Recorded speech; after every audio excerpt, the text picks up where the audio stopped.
Until 3 minutes. You take the time to be an ally.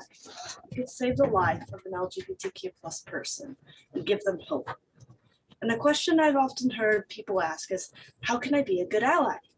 Well, for one, you can educate yourself about the LGBTQ community and the issues that we face. You can also learn to elevate our voices and to listen to us and not speak over us.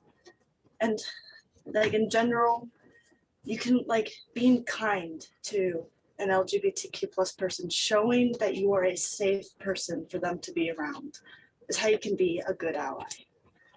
But what are some of the specifics as to why we need allies and what effects it can have on LGBTQ individuals in the larger community? Well, LGBTQ plus people are much more likely than their heterosexual and cisgender counterparts to experience bullying, harassment, and discrimination and even assault. A survey released by the Trevor Project recently showed that around 41% of LGBTQ plus people seriously considered suicide this year. And the number is over half of non-binary and transgender youth who seriously considered suicide this year.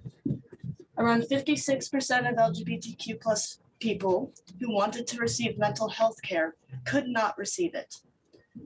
Fewer than 40% of LGBTQ plus people found their homes to be affirming. And a majority of LGBTQ plus people reported experiencing verbal harassment.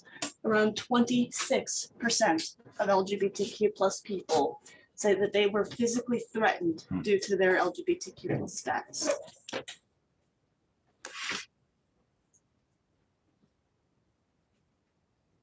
What we know is that for LGBTQ plus people who do not have affirming homes or schools, the rates of suicide are incredibly high.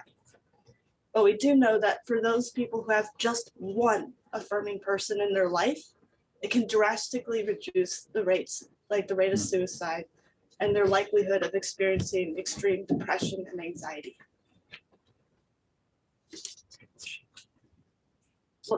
Many LGBTQ plus people report that local laws and policies, as well as state policies and laws, those that are anti-LGBTQ, have drastically increased the rate at which they experience depression and anxiety. Over 2 in 3 LGBTQ plus people reported that even hearing about any proposals in their state caused them to experience an increase in their anxiety.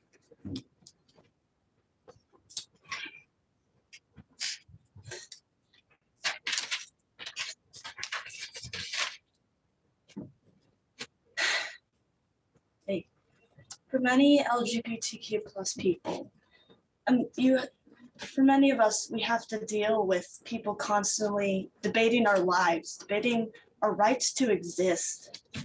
We have to hear politicians and people with prominent voices constantly demeaning us, calling us monsters, calling us imps, calling us demons, saying that somehow we are being manipulated into being this way, and that we can be changed through things like conversion therapy, which has been proven to increase the suicide rate drastically. For us, we have to deal with censorship constantly. People trying to censor our books, censor our history in schools, censor our voices. I want you to try, if you're not an LGBTQ plus person, to put yourselves into the shoes of an LGBTQ plus student. These are just a few of the news headlines from these past couple weeks. Many LGBTQ plus people report that they are constantly feeling the urge and need to look at the news around LGBTQ issues because every single day it continues to get worse. New bills are proposed to curtail our rights. and like to censor us. Many LGBTQ plus people, we don't get the privilege of being uninformed and unaware of what's going on in this country. As for many of us, there are states we can no longer travel to that are like, because they are not safe for us anymore.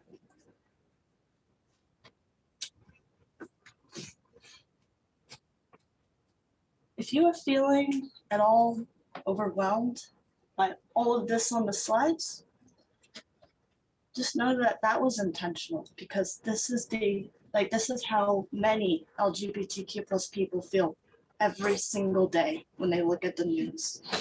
Every single day there's some new bill, some new thing being said that harms the LGBTQ plus community. And especially since right now, LGBTQ plus youth and students are the primary targets of these bills, and many of them don't have the ability to vote yet. Many of them can't have their voices heard at the local and state hearings when these bills are being discussed. They have to watch from the sidelines as their very rights and their ability to live as themselves is being debated.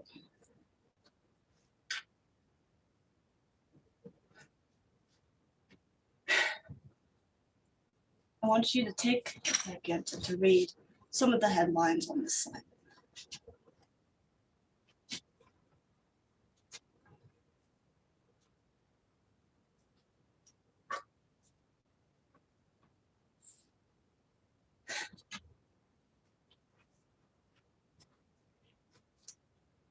Now, for a person like me, I don't have to imagine what it would be like to be an LGBTQ student, because I am one. I live this every single day.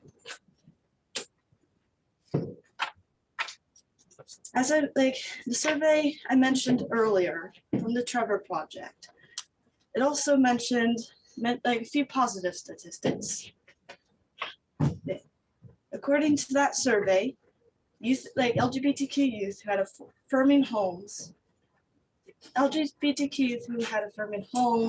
schools, and spaces reported significantly lower rates of attempting suicide.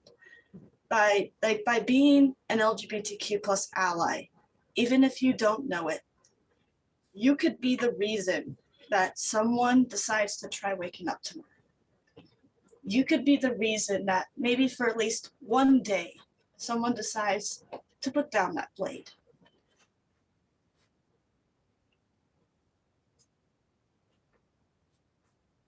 You have the power to save a life.